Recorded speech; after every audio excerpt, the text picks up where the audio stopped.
Sandra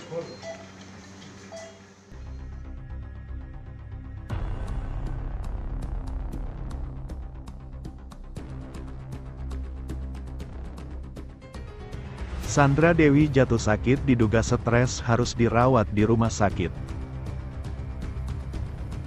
Kedatangan Sandra Dewi di Kejaksaan Agung atau Kejagung dalam memenuhi panggilan pada Kamis, tanggal 4 April tahun 2024, menuai perhatian publik.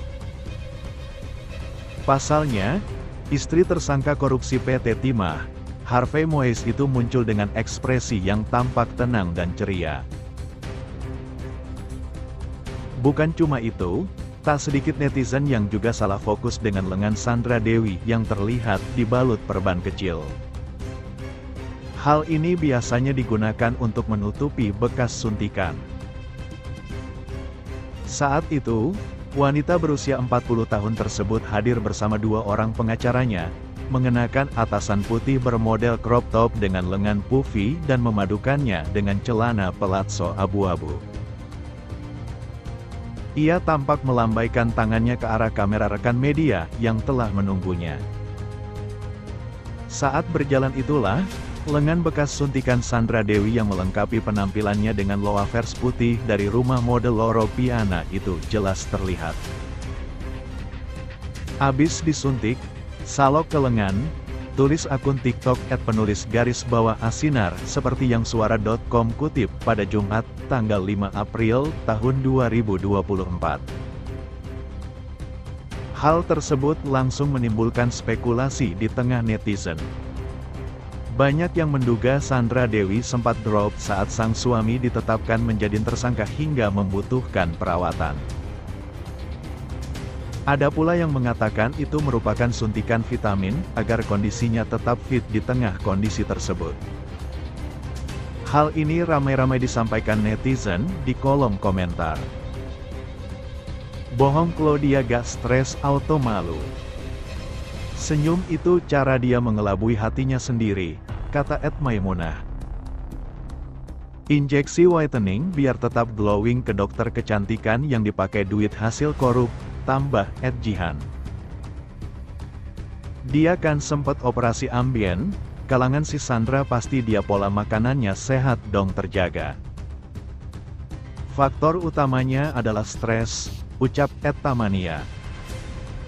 Pasti drop mikirin rumah tangganya ke depan gimana. Secara manusia biasa, tulis @afri. Sebelumnya, Direktur Penyidikan pada Jaksa Agung Muda Tindak Pidana Khusus Kejaksaan Agung, Dirdik Jampitsus, Kuntadi menyampaikan bahwa pemeriksaan Sandra Dewi sebagai saksi.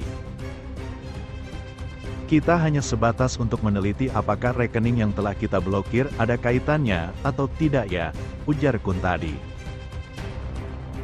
Setelah diperiksa selama 5 jam lamanya, ibu dua anak itu meminta doa dan mengingatkan agar semua pihak melihat lagi data dengan benar, sehingga tidak menimbulkan kebingungan di publik. Tolong lihat data yang benar, jelasnya. Kekayaan milik Harvey Moise disita oleh Kejaksaan Agung setelah dirinya ditetapkan sebagai tersangka kasus dugaan korupsi PT Timah Terbuka, TINS. Penyitaan terjadi terhadap barang-barang mewah Harvey Moise seperti mobil mewah Rolls-Royce dan Mini Cooper. Sejumlah jam tangan seperti Rolex chronograph Paul Newman, hingga Patek Philippe Nautilus 5980R001, logam mulia, serta uang miliaran. Kemudian setelah penyitaan berlangsung, Ivan Yustiavandana selaku Kepala Pusat Pelaporan dan Analisis Transaksi Keuangan PPATK, mengungkapkan bahwa ada banyak modus yang melatar belakangi seseorang menyimpan uang miliaran rupiah di kediaman pribadinya. Ya, banyak tujuan modusnya, kata Ivan melansir dari CNBC Indonesia. Lebih lanjut PPATK akan terlibat dalam kasus tersebut sesuai dengan kebutuhan penyidikan Kejagung. Berdasarkan kasus-kasus sebelumnya, Pihaknya mampu mendeteksi sumber harta ataupun aliran dana Harvey Moise, meski banyak yang disimpan di kediamannya. Dalam banyak kasus lain sebelumnya, tetap bisa terdeteksi sumbernya, tambahnya. Sementara itu, Harvey Moise terancam akan dimiskinkan terkait kasus korupsi. Menurut pengacara Kamarudin Simanjuntak, pelaku korupsi harus mendapatkan hukuman berat agar jera. Salah satunya dengan menyita semua aset pribadinya, termasuk kekayaan istri dan keluarganya. Pengacara itu beranggapan pelaku korupsi akan menyalurkan harta kekayaan hasil penggelapan itu kepada keluarga dekatnya. Satu dihukum mati atau dimiskinkan, kata Kamarudin Simanjuntak seperti dikutip dari tayangan di YouTube. Kalau dimiskinkan contohnya begini. Hartanya dirampas termasuk harta kerabatnya, saudaranya, istrinya, suaminya, ayah ibunya dan anaknya, bebernya.